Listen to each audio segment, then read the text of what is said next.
কথায় কথায় আপনার চোখে জল চলে আসছে, খুব সহজেই ইমোশনাল হয়ে পড়ছেন, তাহলে এই ভিডিওটি আপনার জন্য। এই ভিডিওতে আজকে আমরা আলোচনা করব কিভাবে আপনি আপনার ইমোশনকে কন্ট্রোল করতে পারবেন। আমরা যখন ইমোশনাল হয়ে পড়ি, আমাদের শরীর সবার আগে আমাদের সংকেত দেয়।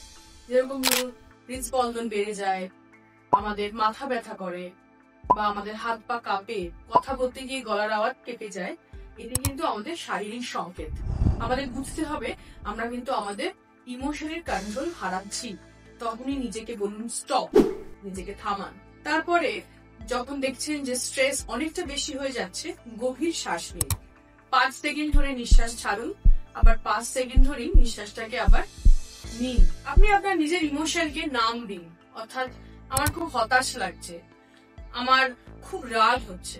নিজের ইমোশনকে যখন আমরা চিহ্নিত করতে পারি, আমরা তখন আমাদের ইমোশনকে খুব সহজেই নিয়ন্ত্রণও করতে পারি। আপনার জীবনশৈলী বা লাইফস্টাইলকে বদল করুন।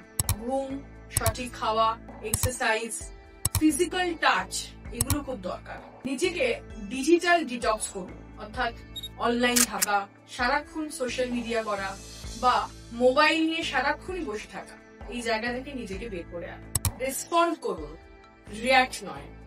যখন কোনো কিছুতে আপনাকে রিয়াক্ট করতে হবে মনে হচ্ছে, আগে বুঝুন যে কারণটা কি, বা আপনি এরকম বিহেভিয়ার করলে কি কনসিকুয়েন্স হতে পারে বা কি ফল হতে পারে, সেইভাবে জবাব দিন বা উত্তর দিন। মনে রাখবেন, আবেগ কখনোই কিন্তু সমস্যার নয়। হয়তো একটু কেঁদেছেন, কাঁদুন, তাতে কোনো অসুবিধা নেই। আমরা কি খুব মন খুলে হাসতে নিজেকে প্রশ্ন করি, কেন এত হাসলাম?